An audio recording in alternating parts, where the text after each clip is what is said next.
Amén. Shalom a todos. Amén. Hoy continuamos en el libro de Segunda de Corintios, capítulo 3, versículos 6 en adelante. Amén. Donde estaremos estudiando la porción de este Shabbat.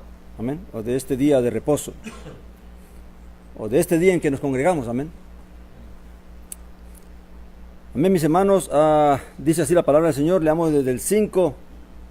Recordemos que esta carta que Saulo escribe a la congregación de Corintios es para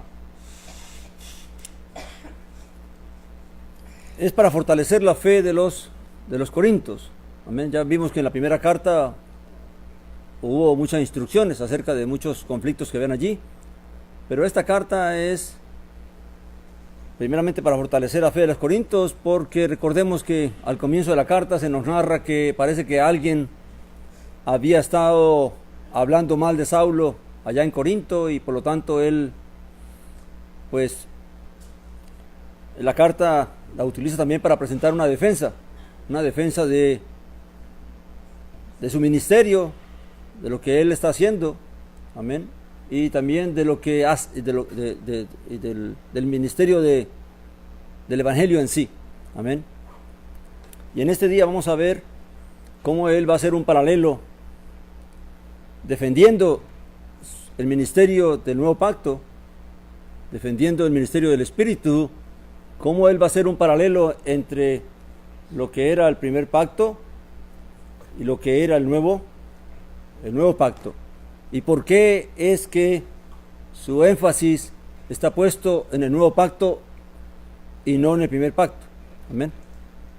Porque todo lo que él va a hablar en la comparación que hace de uno con otro, va a demostrar por qué es que su énfasis está en el nuevo pacto. Amén.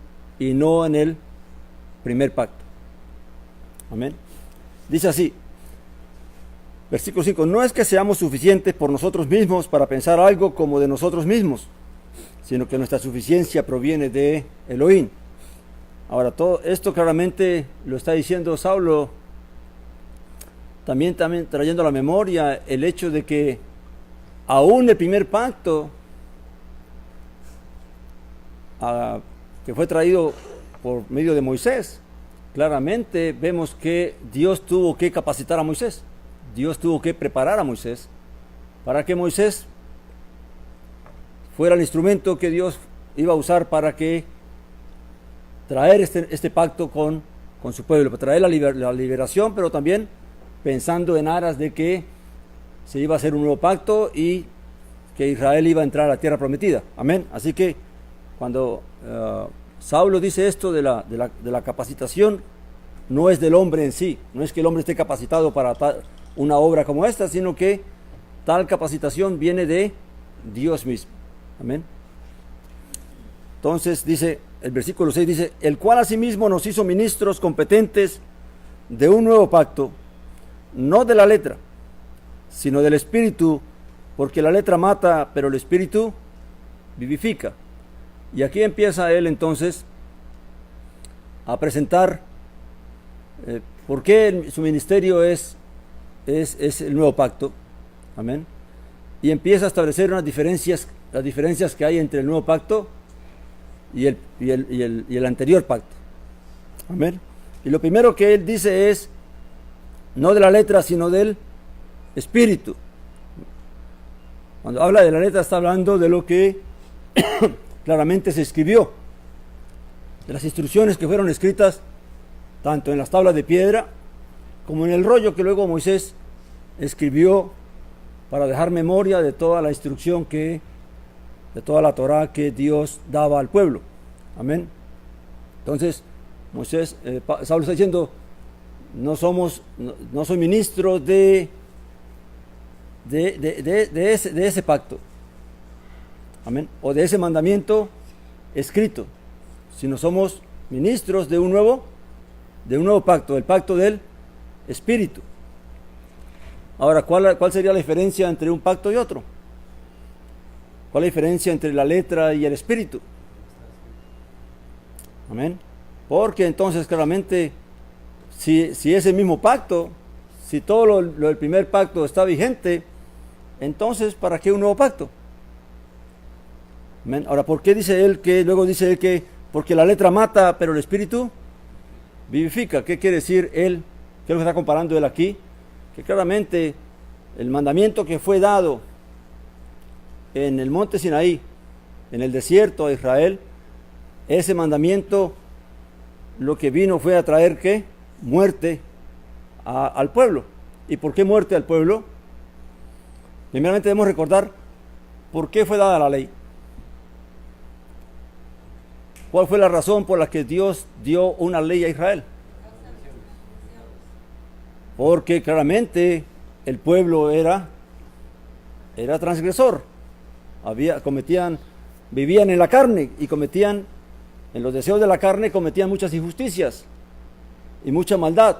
Entonces Dios tenía que poner un orden para que guardara a Israel de que no se cometieran esas injusticias pero claramente esa instrucción, esos mandamientos que Elohim dio en el monte Sinaí, aunque Dios había libertado a Israel de Egipto físicamente, ¿verdad?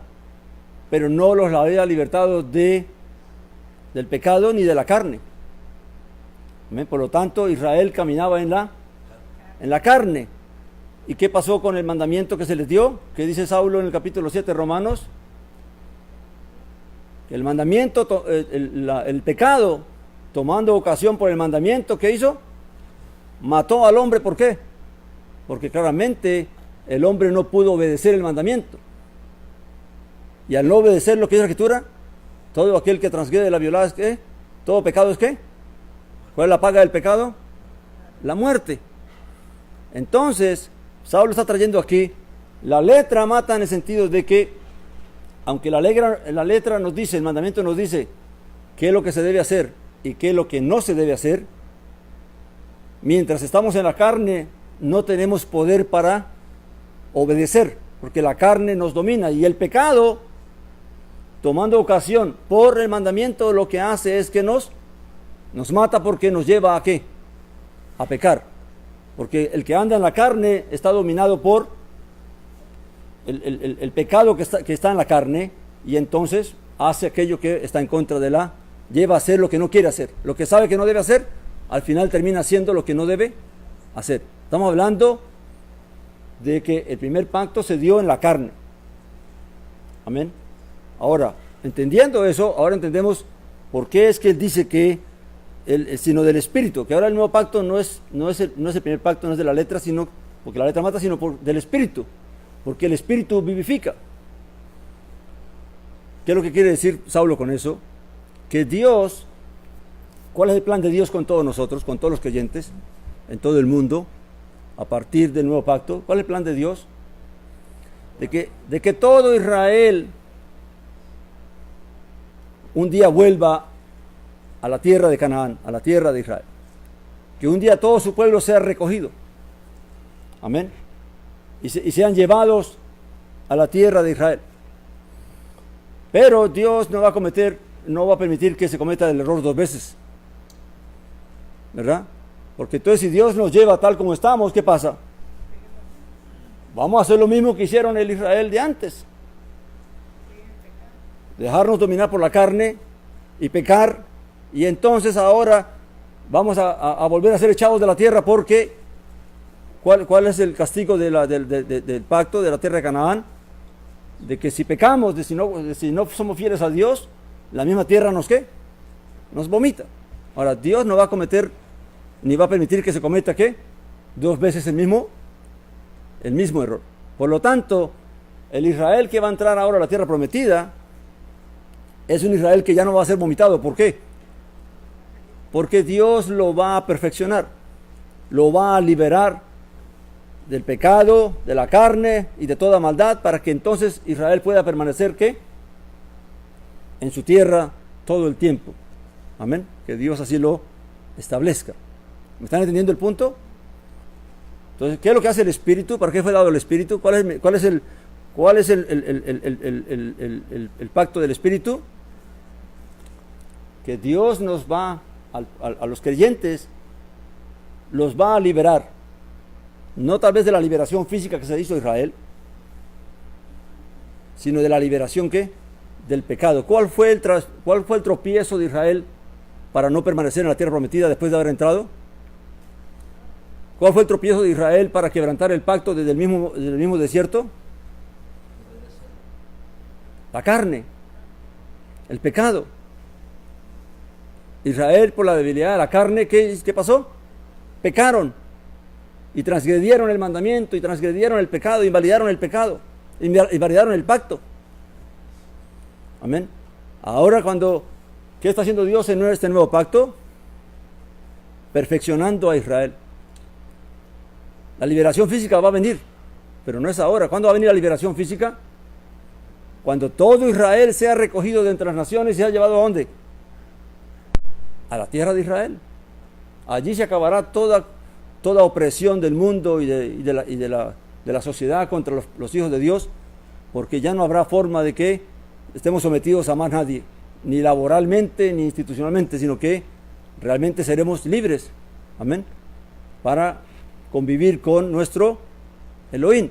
Pero mientras estemos en esta condición de cautividad, porque por eso se habla de la cautividad de Sión, porque Sión está cautivo ahorita, estamos por todas las naciones y estamos sujetos a la ley de las naciones y a la autoridad de las naciones, porque aún en la Biblia se nos ordena guardar, ¿qué? Respetar la autoridad. Entonces, claramente, el énfasis de Saulo, de lo que va a fortalecer a los corintios, es diciéndoles, ustedes deben entender que nuestro llamado es la obediencia al Espíritu. El nuevo pacto consiste en que el Espíritu nos fue dado para llevarnos, para vencer, para alcanzar la victoria, para perfeccionarnos, para santificarnos, para que cuando vayamos a Israel, cuando seamos llamados a Israel, cuando venga el Mesías, entonces ya no habrá más pecado ni más maldad, porque todo eso fue ¿qué? El creyente fue liberado de todos. Amén. Entonces el Espíritu se nos dio ¿para qué? Para que a través del amor de Dios, porque el Espíritu de Dios es el amor de Dios mismo, ¿verdad? En nosotros.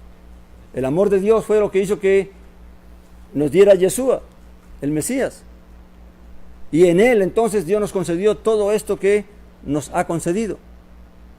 Amén. Pero sigamos, porque Saulo va a seguir haciendo otra serie de comparaciones aquí, en el paralelo que él va haciendo de entre lo que es el primer pacto y el nuevo pacto. Y vamos a ir entendiendo entonces por qué es que Saulo enfatiza tanto y que el creyente debe entender de que es el nuevo pacto lo que importa. Porque el nuevo pacto es lo que nos da la vida. A través de él hemos recibido la vida. Hemos recibido el amor de Dios. Y todo lo que Dios nos da, nos lo dio ¿para qué? Para nuestro bien. Dios quiere que su pueblo se perfeccione, que su pueblo ¿qué? Se santifique, para que entonces pueda participar del reino que va a venir. ¿Amén? Para eso es que se nos dio el Espíritu. Amén. Pero la ley no se dio para eso. La ley se dio fue ¿para qué? Para establecer un orden en Israel, por cuanto en Israel había transgresión, por cuanto en Israel había ¿qué? Había pecado, había carne, había maldad. Y entonces para mantener el orden, ¿para qué son las leyes que hay en esta nación? Para mantener un orden, para que no nos matemos unos a otros, para que no nos hagamos daños a otros. Amén. Pero eso no nos da poder para que no lo hagamos. Por eso la gente anda violando ¿qué? La ley. Anda robando, anda matando, anda engañando. Amén. Porque la ley no da poder para obedecerla. Simplemente nos dice lo que no se debe hacer o lo que se tiene que hacer. Amén. El Espíritu fue dado ¿para qué? Para llevarnos a hacer la voluntad de Dios y darnos poder para hacerla. Amén.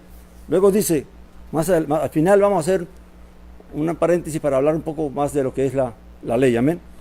Luego dice el versículo 7, Y si el ministerio de muerte, grabado con letras, y fíjate como Saulo se refiere a él, ya dijimos por qué es de muerte, ¿verdad? Porque el mandamiento, el pecado tomando ocasión por el mandamiento, mata al hombre porque lleva al hombre a hacer lo que no quiere y no debe hacer. Entonces por eso la ley vino a ser ¿qué? Vino a ser un instrumento del mismo pecado. Amén. No porque la ley sea mala, sino la ley es buena, es justa y santa, pero la ley vino a servir al pecado para llevar al hombre a la muerte, que el hombre pecara y el hombre entonces muriera. Luego dice, y si el ministerio de muerte grabado con letras en piedras fue con gloria, ¿a qué gloria se refiere? Más adelante vamos a hablar de ella. Dice, tanto que los hijos de Israel no pudieron fijar los ojos en el rostro de Moisés a causa de la gloria de su rostro, la cual se desvanece. ¿Por qué Saulo resalta esto? De que el primer pacto fue dado con gloria. ¿Cuál fue la gloria que se dio? Pues toda la revelación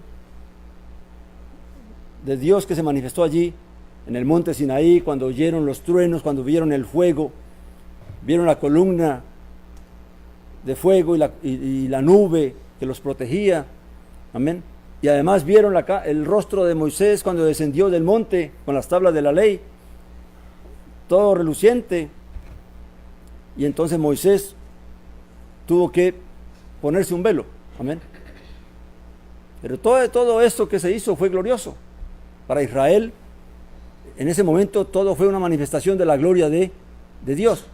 Pero luego dice Saulo, ¿cómo no será más gloria el ministerio del Espíritu? Y aquí viene a ser, aunque el primer pacto fue dado en gloria y con gloria, el nuevo pacto y el ministerio del Espíritu tiene más gloria que aquel. ¿Y claramente cuál es la razón? Porque el primero ¿qué? Mata. Pero el segundo ¿qué? Vivifica. Da vida y nos lleva a la vida. Nos lleva al bien, nos lleva a la perfección. Nos lleva al amor. Amén. A ver a Dios desde otra perspectiva. Con nuevos ojos. Amén. Luego dice, ¿cómo no será con más gloria el ministerio del Espíritu? Y recuerde, todo esto es el énfasis de Saulo, de que los corintios entiendan por qué es la importancia del ministerio del nuevo pacto. Y como él lo llama aquí, el ministerio del Espíritu. Dice el versículo 9, porque si en el ministerio de condenación hay gloria, y aquí le da otro título al primer pacto. ¿Y por qué lo llama condenación? Porque claramente todo aquel que viola el mandamiento está condenado. Amén. Lleva el juicio del mismo mandamiento. ¿Qué dice la Escritura? Que el que transgrediera el pecado entonces muere. Amén. O viene también la condenación de que todo aquel que no cumple el mandamiento es maldito. Y trae la condenación no solamente de la muerte, sino la condenación de la maldición. ¿Verdad?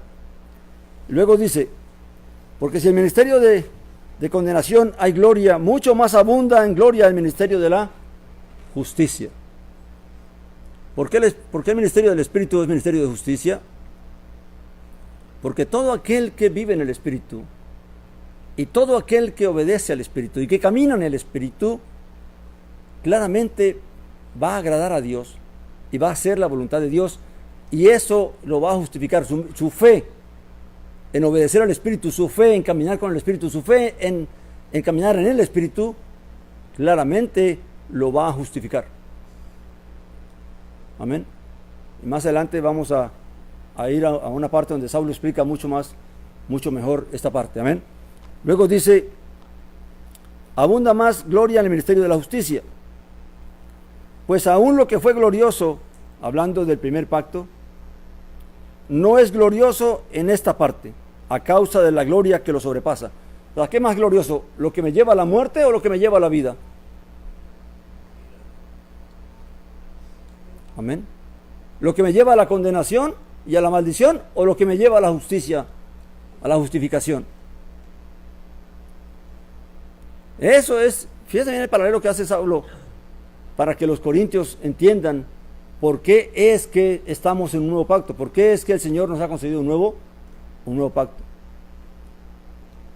Luego dice, el 11 dice, porque si lo que tenía que ser abolido pasó por medio de gloria, mucho más permanecerá en gloria lo que permanece. Ahora, ¿qué es lo que tenía que ser abolido? ¿Qué fue lo que Saulo había dicho antes? Que la gloria de Moisés, el resplandor de su rostro se iba a desvanecer, ¿verdad? Y más adelante nos va a explicar qué hizo él para que los hijos de Israel no pusieran la mirada en ese rostro. Pero ¿qué dice aquí? ¿Qué es lo que tenía que ser abolido? El primer pacto. El primer pacto claramente no iba a permanecer, porque Dios sabía de que el primer pacto solamente era un paso para que Israel pudiera caminar hacia las promesas que Dios había destinado para Israel. Amén. Pero que Israel en ese momento, cuando Dios lo saca de Egipto, no está preparado para vivir, para recibir el Espíritu todavía. Amén. Que todo tiene que ser un proceso en el cual Elohim, nuestro Padre, iba a ir revelando la importancia de por qué el Mesías tenía que venir. Amén. Y ya desde la misma Torá, de la misma ley de Moisés, ya se anuncia de que va a venir otro profeta. Ya se anuncia de que Moisés al final dice de que ustedes van a pecar, pero Dios va a tener misericordia de ustedes y los va a restaurar nuevamente, los va a recoger de las naciones. Ya todo eso se había anunciado desde la misma ley, ¿verdad? Entonces, claramente, Dios no dio el primer pacto para que permaneciera.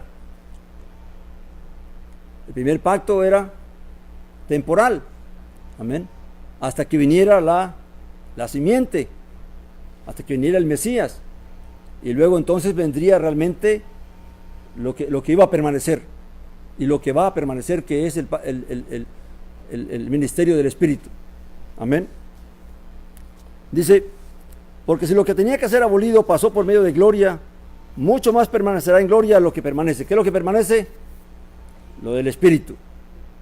Porque lo del Espíritu es ¿para qué? Hacia la perfección, hacia la santificación, amén, hacia la vida y no a la muerte. Amén. Ahora, si entendemos que el primer pacto iba a ser abolido,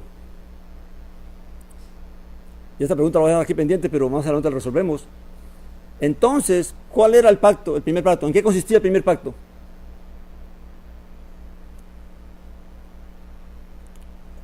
En el que haga estas cosas vivirá por ellas. El primer pacto consistía en obedecer toda la instrucción que Dios dio a Moisés para Israel.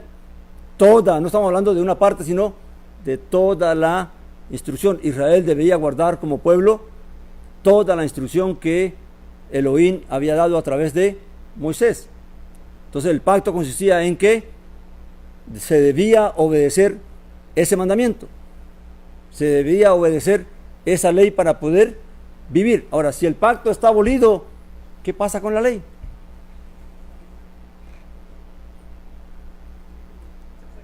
Vamos a dejar pendiente ahí para que después lo veamos al final de esto, ¿ok? Que no quiero expandirme mucho, sino mantener este pensamiento y luego entonces tomamos lo de la ley para explicar entonces en qué condición queda la ley. Si el pacto está abolido y el pacto es la obediencia a la ley, entonces ¿qué pasó con la obediencia a la ley? Amén. Luego dice el 12, dice, así que teniendo la esperanza somos muy osados. ¿Cuál esperanza? La esperanza del Espíritu del ministerio de la justicia. Amén. Dice, y no como Moisés que ponía un velo, versículo 13 estoy, y no como Moisés que ponía un velo, estamos en 2 Corintios capítulo 3, versículo 13, y no como Moisés que ponía un velo sobre su rostro para que los hijos de Israel no fijaran los ojos en el fin de aquello que había de acabarse. ¿Qué es lo que está haciendo Pablo aquí? Ya nos dijo que el primer pacto fue dado con gloria. y que esa gloria se manifestaba en parte en el resplandor del rostro de Moisés, ¿verdad? Y que Moisés cubrió el rostro para que los hijos de Israel no pusieran sus ojos en esa ¿qué? En esa gloria que había de desvanecerse. ¿Qué significa eso en otras palabras? Que los hijos de Israel no se aferraran al primer pacto, como que era lo único que Dios iba a dar. Amén. Sino que los hijos de Israel entendieran que eso iba a pasar y que iba a venir algo mejor. Para eso se anuncia un nuevo ¿qué? Un nuevo profeta, un nuevo pacto. Entonces Moisés tapa el rostro y Saulo lo toma como una enseñanza de que los hijos de Israel no idolatren el primer pacto, que al final fue lo que pasó. ¿Qué terminó haciendo el pueblo judío con la Torá y el primer pacto?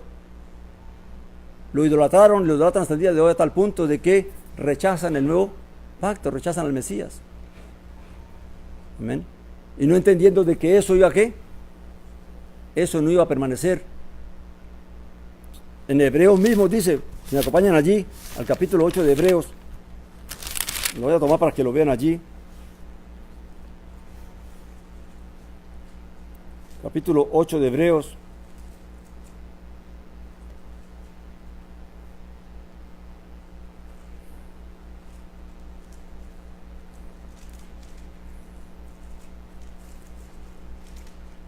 ¿Tienen? Hebreos capítulo 8 dice, versículo 6, voy a leer rápido. Dice, pero ahora ha obtenido un ministerio aún superior. Está hablando de Yeshua, de lo que Yeshua obtuvo. Pero ahora ha obtenido un ministerio aún superior, por cuanto también es mediador de un ¿qué? Mejor pacto, en comparación con el primero. El nuevo es mejor. Amén. Y dice, el cual está basado sobre mejores promesas. Porque las promesas del primer pacto, ¿cuáles eran? De que si cumplías los mandamientos y obedecías todo, pues tu arteza iba a multiplicarse, el fruto no te iba a faltar, tus enemigos no te iban a molestar. Había un montón de promesas en el primer pacto, ¿verdad? Para que Israel cumpliera el pacto. Pero el nuevo pacto tiene mejores promesas. No tanto las materiales y las físicas como algunos quieren están enseñando, sino estamos hablando de las que nos van a llevar a la vida que el primer pacto no tenía, los que nos van a llevar a la esperanza de la resurrección de los muertos, la esperanza de participar del mundo del reino venidero. Esas son mejores que promesas. Y luego dice el versículo 7 de Hebreos 8:7, dice, porque si aquel primero, o sea, hablando del primer pacto, porque si aquel primero hubiera sido sin defecto, no se hubiera procurado lugar para un segundo. Si todo consistiera si lo que estamos viviendo es lo mismo que el primer pacto, entonces ¿para qué un segundo pacto? Amén. Y luego dice, allí narra lo que el Señor prometió de hacer un nuevo pacto con Israel. Saltemos al 13 para terminar. Dice 8:13, dice, al decir nuevo, ha declarado anticuado al primero. Y lo que es anticuado y va caducando, está próximo ¿a qué? A desaparecer. ¿Qué es lo que iba a desaparecer? El primer pacto. ¿Y por qué dice que está próximo a desaparecer? Porque en el libro de Hebreos el autor nos narra de que cuando él escribió el libro aún estaba el templo, y nos narra qué es lo que ocurrió en el templo y de todas las cosas que se hacían en el templo y los sacerdotes que aún estaban. Por eso dice él, eso va a desaparecer. Claramente ya se sabía que Dios de alguna manera iba a quitar ese pacto. Y claramente, ¿qué hizo Dios para poder quitar de una vez por todas el pacto, el primer pacto? Sacó a Israel, a Judá de Jerusalén, y destruyó Jerusalén y destruyó el templo, y hasta ahí llegó todo.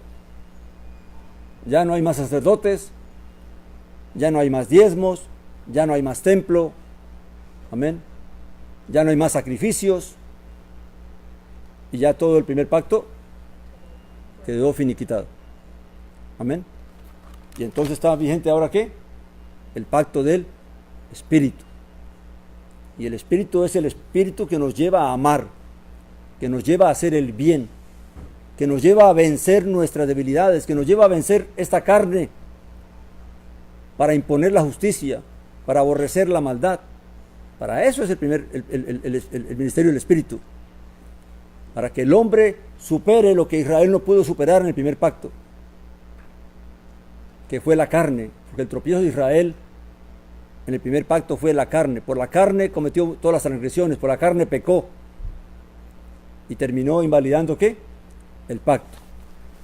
Volvamos a Corintios.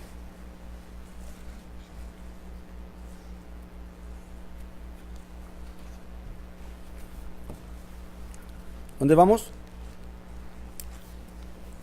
El 13, y no como Moisés, que ponía un velo sobre su rostro para que los hijos de Israel no fijaran los ojos en el fin de aquello que había de acabarse. ¿Por qué fue que los judíos no pudieron ver a Jesús el Mesías como el Mesías?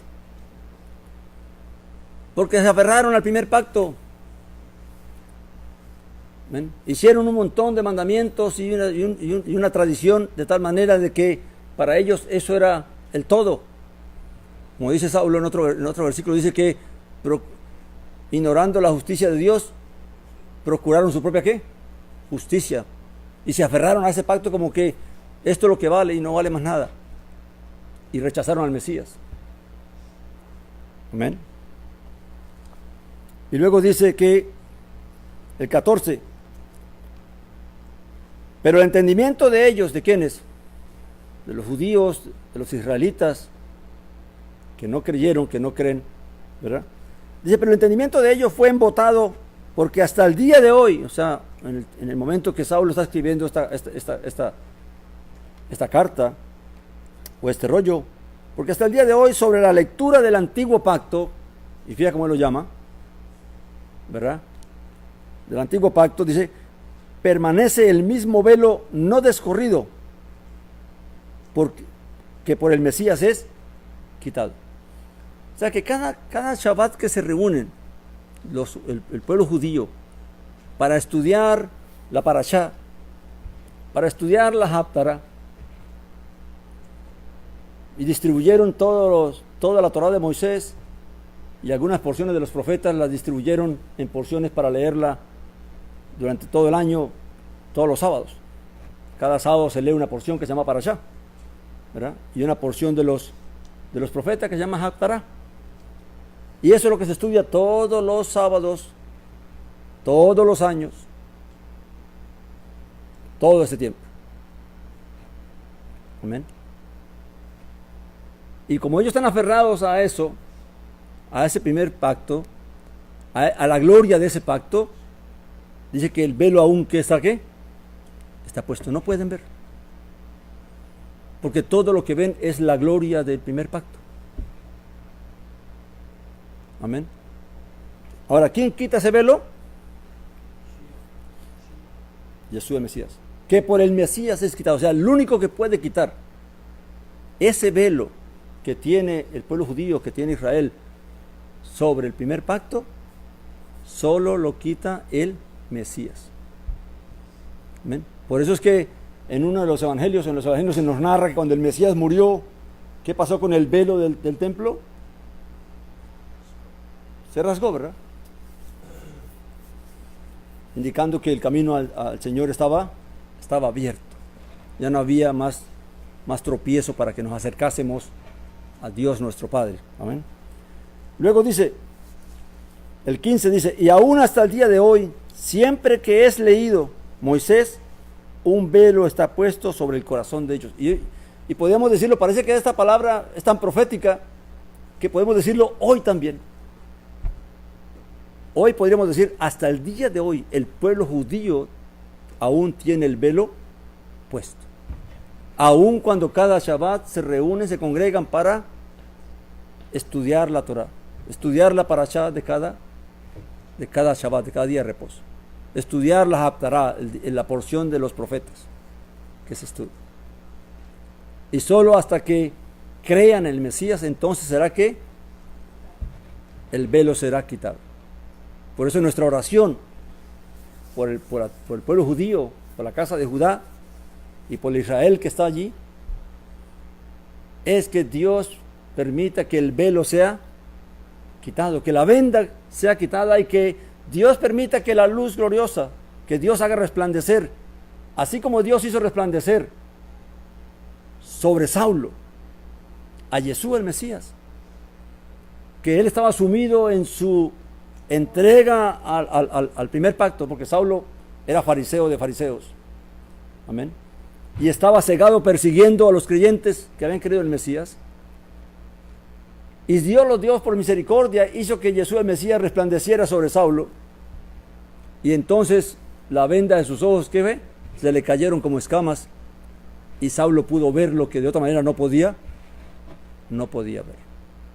Esa es nuestra oración por el pueblo judío. Esa es nuestra oración por todos aquellos que están dentro del judaísmo. Amén. Que Dios permita que Dios haga resplandecer el rostro de Jesús el Mesías, nuestro Señor, sobre el pueblo de judío, y entonces el velo de sus ojos les caigan las escamas que no les permiten ver. Amén. Luego dice: pero cuando alguno se convierte al Señor, el velo ¿qué? Se va quitando. Amén. Porque claramente, aunque se puede ver, hay que irlo descubriendo, hay que irlo conociendo, porque Saulo se gastó unos cuantos años en el desierto, ¿verdad? Estudiando las Escrituras, y Dios revelándole al Mesías por todas las Escrituras. Y entonces el velo se le quitó completamente y pudo ver completamente lo que el Señor le estaba revelando. Amén. Dice el 17: porque el Señor es el Espíritu, y donde está el Espíritu del Señor, hay libertad. Y esta palabra libertad, claramente hay que recordarla, que en otras partes Saulo llama al ministerio al primer pacto, lo llama ¿qué? De la esclavitud. Y que da hijos ¿para qué? Para esclavitud, esclavitud del pecado, esclavitud de la carne. Amén. Entonces, porque el Señor es el Espíritu, ¿qué significa eso? Porque el Señor vino a traernos todo lo que el Padre nos quería dar. Él es el Espíritu de toda la obra de Dios. Amén. Porque fue Él el que vino a revelarnos al Padre, fue Él el que vino a revelarnos las misericordias del Padre, fue Él el que vino a darnos a conocer cuál es la voluntad del Padre verdaderamente. Y por eso fue que anduvo por Israel todo el tiempo que duró su ministerio, revelándoles a los israelitas y a los discípulos al Padre, dándoles a conocer al Padre, porque no lo conocían. Porque aunque decían que creían en Dios y eran hijos de Abraham, hijos de Israel, no conocían al Dios de Israel, al Dios de Abraham. ¿Amén? Sino que el pecado se había apoderado de ellos, y entonces eran más hijos, tristemente, del mal que del bien. Aun cuando eran muy celosos de la religión, de los mandamientos. Amén. Y donde está el Señor, claramente hay ¿qué? Libertad. ¿Libertad de qué? De todo. Cuando el Señor libera nuestras vidas, o cuando Dios libera nuestras vidas a través de la fe en nuestro Señor Jesús el Mesías, y Dios envía su Espíritu y el Espíritu de su Hijo a nosotros, es para liberarnos completamente de todo, de toda maldad, de todo egoísmo, de toda avaricia, de toda codicia, de toda falsedad, de toda mentira, de todo engaño. Amén. Para eso es que Dios nos da el Espíritu, para liberarnos, para que nosotros podamos vencer. Porque es que al final del rollo de todo esto, ¿qué dice el Mesías a las congregaciones? Al que ¿qué? Al que venciere le daré esto, al que venciere le daré aquello. Pero ¿qué es lo que tiene que vencer? Pues el tropiezo que tuvo Israel, la carne. Y ahorita vamos a hablar de por qué, dónde quedó la Torá en cuanto al creyente. Amén. ¿Y cómo es que tenemos que ver la Torá ahora? Amén. Dice el versículo 18, para terminar con esta porción, pero nosotros todos, con rostro descubierto, no como el pueblo, no como el pueblo judío, amén, no como Moisés que puso ¿qué? Un velo, pero nosotros todos con rostro descubierto, contemplando como en un espejo la gloria del Señor. Ahora, la pregunta es, ¿contempla usted o contemplamos nosotros la gloria del Señor? ¿Hemos podido ver la gloria del Señor? ¿Estamos viendo nosotros en nuestra vida la gloria del Señor? Así como Moisés, como David dijo un día, al contemplar los cielos podía ver la gloria de Dios. Ahora, cuando podemos ver nosotros ver la gloria del Mesías, la majestuosidad, la grandeza de lo que fue la obra y la vida del Mesías para nosotros, y es para nosotros. ¿Por qué es que la vida eterna consiste en conocer al Mesías y conocer al Padre? Porque en la medida que nosotros conocemos al Hijo y conocemos al Padre, la gloria de ellos se nos va revelando. Y vamos entendiendo y comprendiendo, como dice Saulo más adelante en otro capítulo, dice, entonces comprenderemos la anchura, la altitud, la profundidad del amor de Dios. Todo lo que Dios quiso en este nuevo pacto es que llenarnos de su amor, revelarnos su amor, su deseo de que nosotros alcancemos la salvación, su deseo de que nosotros venzamos todo tropiezo y todo aquello que nos impide poder alcanzar todas las promesas que Él nos ha dado a través de su Hijo amado. Porque todo es a través de ¿qué? De Yeshua. No es de que hagamos esto o hagamos aquello, es de nuestra fe en Yeshua. Si el Espíritu del Mesías está en nosotros, entonces nosotros caminaremos como Él caminó. Amén. Luego dice que entonces que transformados, vamos siendo transformados por el Espíritu de gloria en gloria en la misma imagen del Señor. ¿Cuál es la obra del Espíritu? Dice Saulo aquí. Pero cuando yo veo la gloria del Señor, ¿cuál es la tarea del Espíritu? Transformar mi vida cada día hasta que esa gloria se refleje en mí. O que yo pueda reflejar la gloria del Mesías. Quiere decir que cuando yo veo la magnitud de la bondad, de la misericordia, de la compasión, del carácter de nuestro Señor, de justicia, de verdad, de santidad que había en Él, entonces el Espíritu, ¿a qué me motiva? A buscar eso, a cada día perfeccionarme, a cada día apartarme, a limpiarme de toda contaminación de carne y de espíritu, aborreciendo toda maldad y toda injusticia, porque si no estoy en ese camino, entonces no estoy en el Espíritu del Señor. El que no se santifica, el que no busca perfeccionarse, entonces no, dice la Escritura, no ha conocido al Señor, no ha visto al Señor. Y si no has visto al Señor, ¿cómo vas a ver la gloria del Señor? Si ni siquiera lo has visto a Él. Y todo aquel que ve al Señor y ve la gloria del Señor, claramente el Espíritu que Dios ha hecho morar en nuestros corazones, nos va a llevar a buscar reflejar esa gloria. Amén. Por eso que no se puede comprender que alguien que diga que es del Señor y que está en el Señor pueda hacer maldad, puede hacer injusticia. Ningún hijo de Dios puede hacer maldad, ningún hijo de Dios puede hacer injusticia. La maldad lo hacen los malos, los que andan en la carne, los que andan tras los deseos de la carne, los que andan tras los deseos del mundo y la vanidad del mundo. Esos son los que tienen, en ellos es natural la maldad. Pero en un hijo de Dios no puede haber maldad. En un hijo de Dios siempre va a imperar el espíritu de justicia, el espíritu de amor, de misericordia, de compasión, de benignidad por los demás. Amén. Voy a terminar mostrándoles algo acerca que les quedé viendo de la ley. Amén. Y terminamos con ello. Ya dijimos aquí que la ley fue dada por causa de las transgresiones, ¿verdad? Pero hay algo más que hay que agregarle a eso. Vamos a Gálatas 3:19.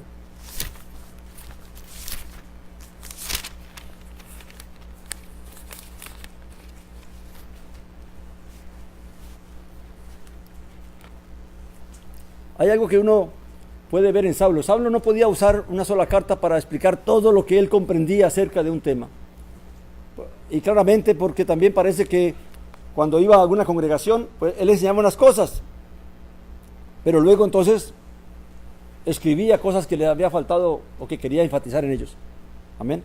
En esta carta a los Gálatas claramente Saulo toca ese tema de la ley, porque allí hubo muchos problemas en cuanto a querer volver a la ley, a querer volver al primer pacto.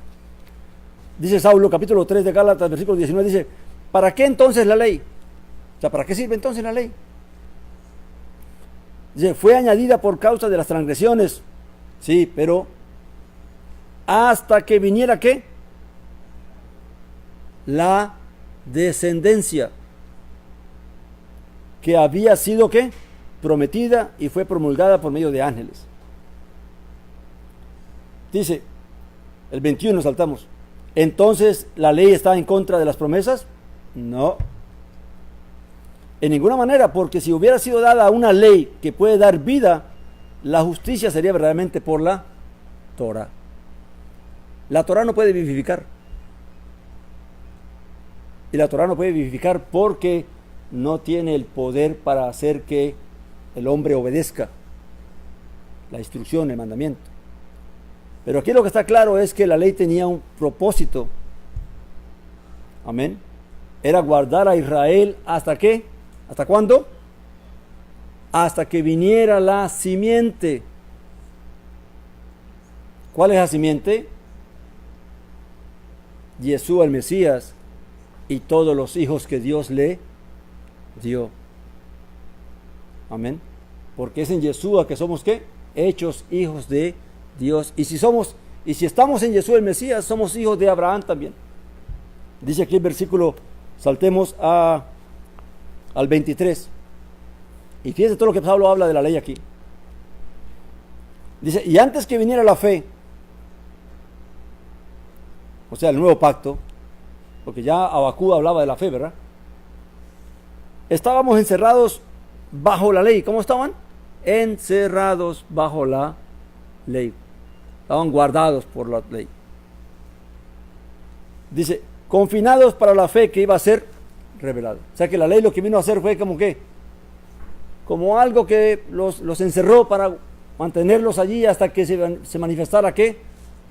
La descendencia. Ese fue el propósito de la ley. Amén. En el primer pacto. Luego dice: así que la ley ha sido nuestro tutor hasta el Mesías, para que por medio de la ley de fe fuéramos declarados justos. Y aquí Saulo la compara a la ley con ¿qué? Con un tutor, con alguien que te guía, que te lleva mientras tú no puedes, mientras tú no conoces, mientras tú no sabes, mientras tú no entiendes, ¿verdad? Dice el 25: y habiendo venido la fe, ya no estamos bajo ¿qué? Tutor. Más claro no puede ser. Si usted ya sabe, si usted ya conoce, si usted ya entiende, ¿para qué necesita un tutor? Amén. El tutor te lo dan para que te guíe, para que te ayude, para que te dirige. Amén. Pero si ya usted comprende, ya usted entiende, entonces ya usted no está bajo tutor. ¿Me están comprendiendo lo que está diciendo la Escritura? No lo que digo yo, es lo que dice aquí. Ahora, teniendo en cuenta esas palabras, sigamos leyendo, ahorita vamos a otra parte. Dice: y habiendo venido la fe, ya no estamos bajo tutor, pues todos sois hijos de Elohim por la fe en Yeshua el Mesías. Amén. Antes, para que alguien viniera a ser parte del pueblo de Israel, tenía que entrar por la tutoría del de la institución del primer pacto, de la Torá, circuncidarse y entonces poder ser declarado parte del pueblo de Israel y poder comer la Pascua. Pero ahora ya no es así, sino es por medio de la fe en Jesús el Mesías que venimos a ser ¿qué? Hijos de Dios.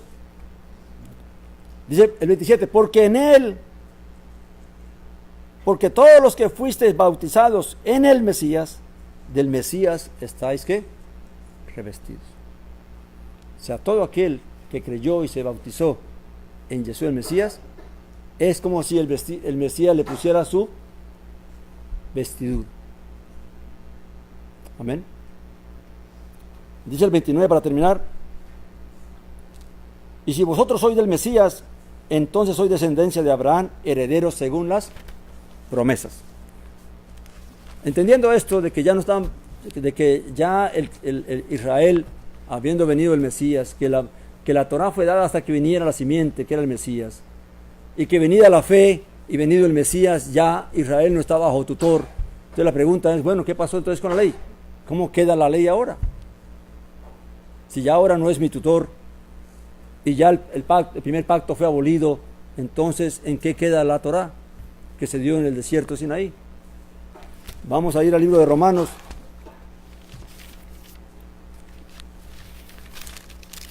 Romanos 7, mi hermano. Capítulo 7, versículo 4 en adelante. Y antes de leer este versículo, quiero recordarles que lo que se va a leer está tomado del hecho de que Saulo trae la metáfora de un matrimonio entre un hombre y una mujer, que una mujer está sujeta a la ley del marido mientras éste vive, pero si éste muere, ella queda libre de esa ley y puede casarse con otro. Amén. Porque si se une con otro estando casada y estando vivo su marido, entonces comete ¿qué? Adulterio, ¿verdad? Pero si el marido muere, ya está libre de ese compromiso y ahora puede ¿qué?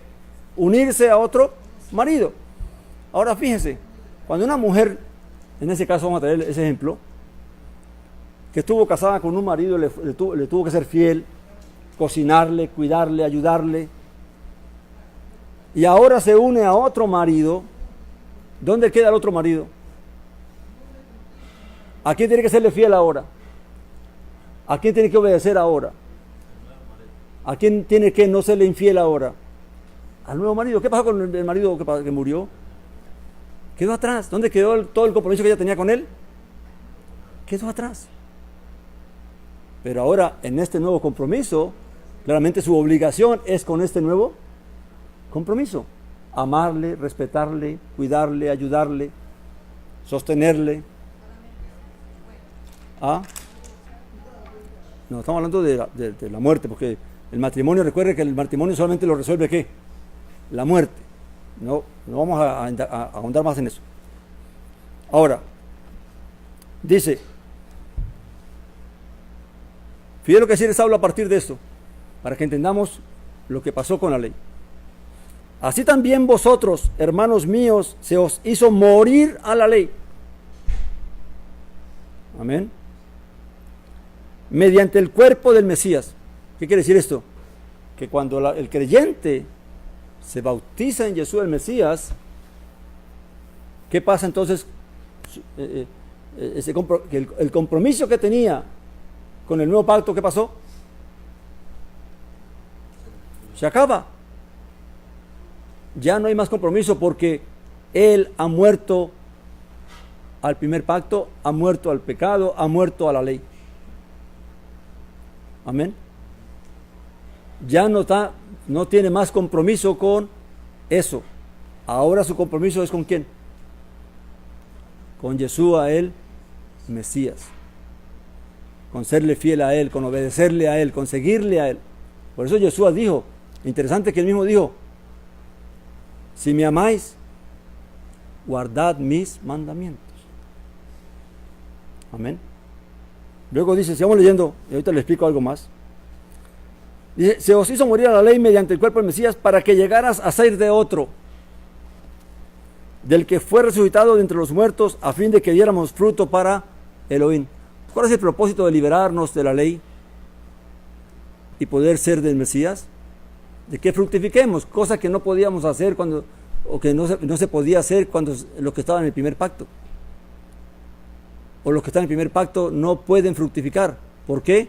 Ya lo dijimos, porque aunque conocen lo que es bueno, no lo pueden hacer. Y no lo pueden hacer, ¿por qué? Porque el pecado, tomando ocasión del mandamiento y aprovechándose de la debilidad de la carne, lleva al hombre, ¿qué? A pecar y a la muerte y a la condenación. Amén. Entonces luego dice el 5, porque mientras estamos en la carne, fíjate bien, las pasiones de los pecados eran activadas en nuestros miembros por la Torá, por la ley, a fin de dar fruto para muerte. Entonces claramente, si mueres en Jesús el Mesías, tu compromiso con el primer pacto queda resuelto. Amén. Y ahora vamos a ahondar más en eso. Luego dice, pero ahora, el 6 dice, pero ahora hemos sido libertados de la ley, habiendo muerto a lo que nos ataba. ¿Ataba qué? Claramente al pecado y a la muerte.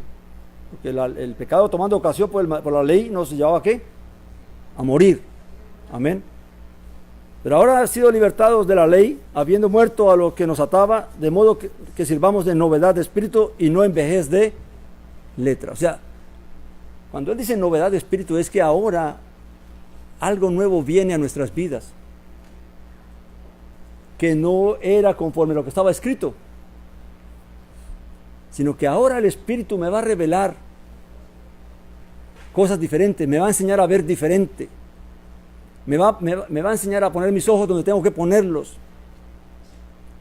me va a llevar a que me goce haciendo el bien, en que me goce practicando la justicia, en que me goce teniendo misericordia. A eso me va a llevar el Espíritu. Amén. En la ley estaba limitado solamente a obedecer literalmente como estaba escrito. Pero el Espíritu me lleva ¿a qué? A entender aún lo que estaba escrito mucho más ampliamente, mucho mejor. Amén. Capítulo 8 del mismo Romanos, y allí vamos a ir terminando.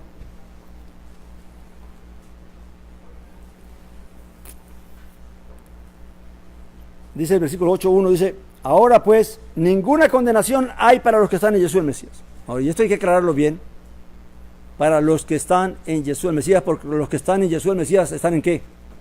Están en el Espíritu, caminan conforme al Espíritu, andan en el Espíritu. Por eso no hay condenación, porque el que está en el Espíritu no va a hacer el mal, no va a cometer injusticia, no va a hacer maldad. Amén. Por eso no hay condenación, porque el Espíritu me lleva cada día ¿qué? A obrar el bien y hacer el bien, a vencer el mal con el bien. Y dice aquí, dice el 2, porque la ley del Espíritu de vida, por eso es que Saulo defendía esto, el ministerio del Espíritu, que el ministerio del Espíritu es vida, vivifica, dice, porque la ley del Espíritu de vida en Jesús el Mesías te ha librado de la ley, del pecado y de la muerte. Porque el aguijón de la muerte, ¿qué es? ¿Cuál es el aguijón de la muerte? El pecado. ¿Y el pecado? ¿Cuál es el instrumento del pecado para matarnos? La ley. ¿No lo han leído? Lo hemos hablado muchas veces. Voy a interrumpir un momentito aquí para mostrárselos. Vamos a 1 Corintios capítulo 15.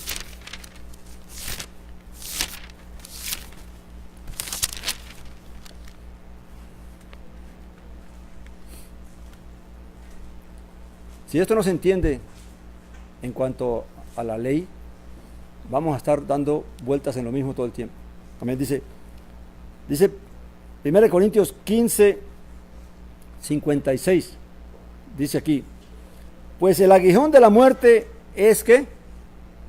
El pecado, 15:56. Y el poder del pecado, ¿cuál es?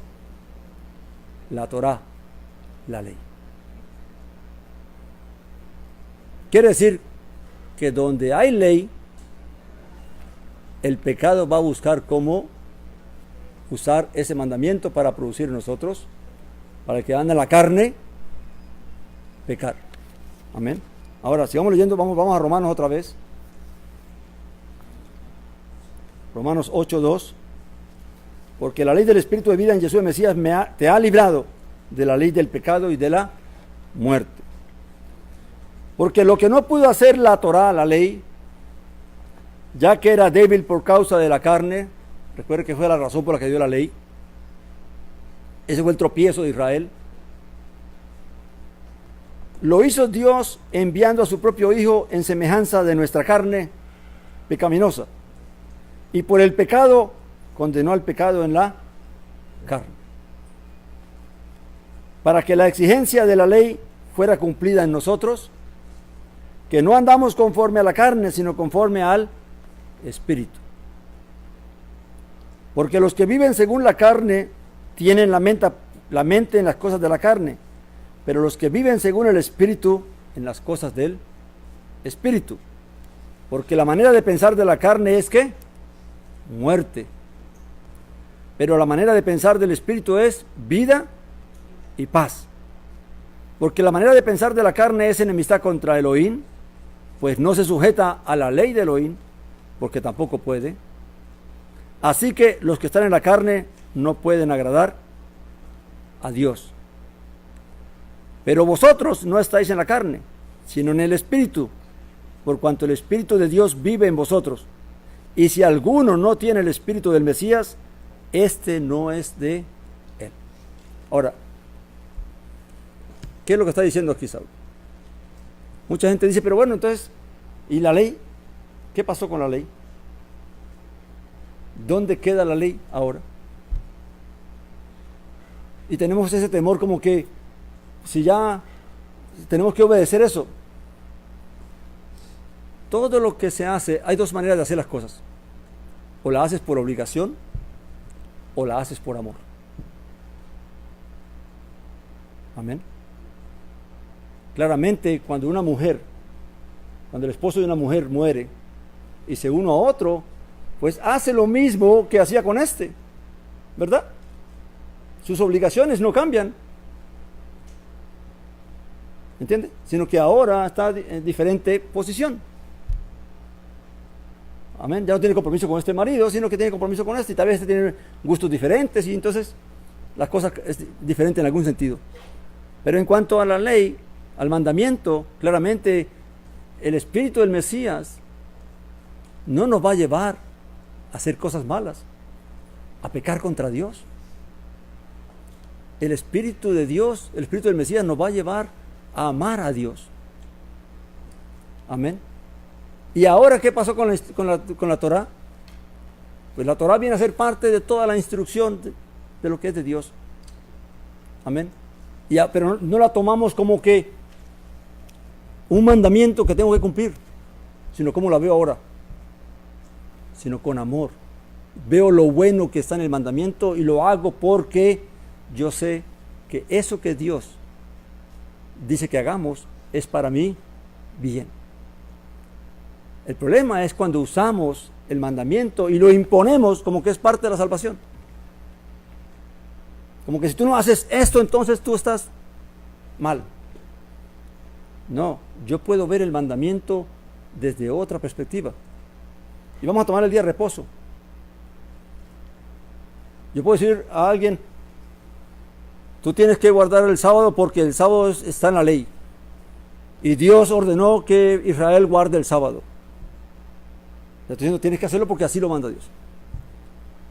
Pero si yo les digo, mira, la instrucción de Dios dice que Dios creó el reposo para el hombre. Y no el hombre para el reposo, como dijo el Mesías, ¿verdad? Entonces tú vas a entender que Dios creó el día de reposo por amor a nosotros. Y que el reposo es bueno para nosotros. Y que lo que busca Dios con el día de reposo es que descansemos de nuestras labores. Porque Dios miró a Israel en la esclavitud de Egipto trabajando todos los días y no tenía descanso, no tenía reposo. Es muy diferente que yo le enseñe a alguien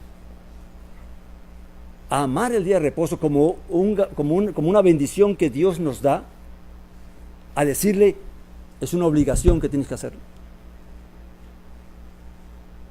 ¿Entiende la diferencia? Y no estamos diciendo que no es bueno guardar el día de reposo. Claro que es bueno porque es para nuestro bien. Dios no hizo el día de reposo para nuestro mal. Cuando Dios dijo que trabajará 6 días y descansará el séptimo, es porque estaba pensando en nuestro agotamiento. Amén. En que el hombre pudiera descansar. Pero a Israel se lo mandó, ¿por qué? Porque Israel estaba en la carne. Y en la carne tú eres avariento y eres codicioso y no quieres descansar ningún día. Vaya, mire, el comercio, ¿qué día cierra? Nunca cierran. Porque creen que si cierran un día, entonces van a fracasar, van a quebrar. Hay gente que trabaja todos los días porque cree que si descansa un día, entonces va a dejar de generar dinero. Amén.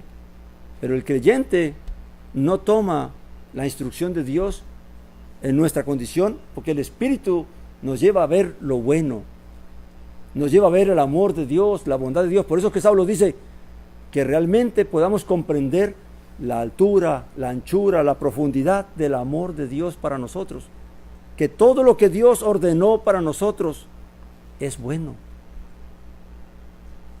Que para Israel fue impuesto por ley, porque Israel andaba en la carne. Pero tú y yo, si estamos en el Mesías, no andamos en la carne. Andamos en el Espíritu. Y que entonces ahora, todo esto que Dios mandó, lo hacemos porque comprendemos que es para nuestro bien. Cuando la Escritura dice que no se debe comer ciertos animales, entonces decimos, es que Dios ordenó que tú no puedes comer estos animales. Yo diría más bien, ¿por qué será que Dios ordenó que esos animales no se pueden comer? ¿Será que Dios lo prohibió por nuestro mal, para nuestro mal o para nuestro bien? Cuando hoy la ciencia da razón de lo dañino que son todos esos alimentos que Dios prohibió. Entonces el punto es cómo yo a través del Espíritu veo el mandamiento, veo la instrucción, y no cómo pretendo imponerla como una ley, porque ya no vivimos bajo la ley y no vivimos en el primer pacto. Amén.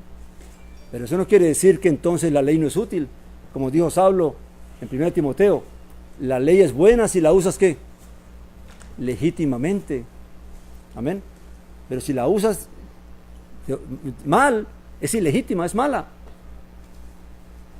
Al creyente hay que enseñarle ¿qué? A ver las cosas bajo la bondad de Dios. Que todo lo que, Pablo lo dice en alguna parte, porque todo lo que Dios creó es ¿qué? Es bueno. Pero aunque todo lo que Dios creó es bueno, hay que entender que hay cosas que son buenas, pero que no son, ¿cómo se dice? No edifican, no me ayudan. Amén. Que Dios creó las hormigas. Las hormigas son buenas, pero no por eso se comen. Son buenas porque cumplen un propósito para el cual Dios las creó. El animal que come carroña, ¿cómo se llama? El buitre o el samuro que llaman en mi tierra, el ave negra esa, es buena. ¿Y por qué es buena? Porque cumple un propósito para el cual Dios la creó, pero no es buena para que yo me la coma. Amén. Entonces el punto es que debemos entender el mandamiento desde el Espíritu y no desde la Torah, desde el primer pacto. Amén.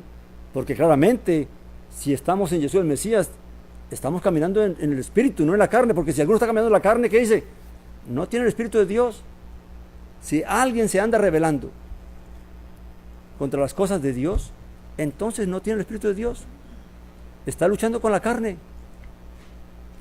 Pero todo aquel que tiene el Espíritu del Mesías va a amar a Dios, va a amar el mandamiento, va a ver lo que Dios dijo e hizo como bueno y no como algo malo. Por eso el Mesías dijo, mi yugo es ¿qué? Es ligero y es liviano, no pesa. Pero si estamos en el Espíritu, pero si estamos en la carne, se hace, mire, bien pesado. Porque es querer llevar algo que no quieres llevar.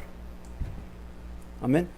Uno de los problemas que hay hoy en día es que estas cosas miramos el cristianismo, miramos a las congregaciones y uno ve el comportamiento de muchos creyentes.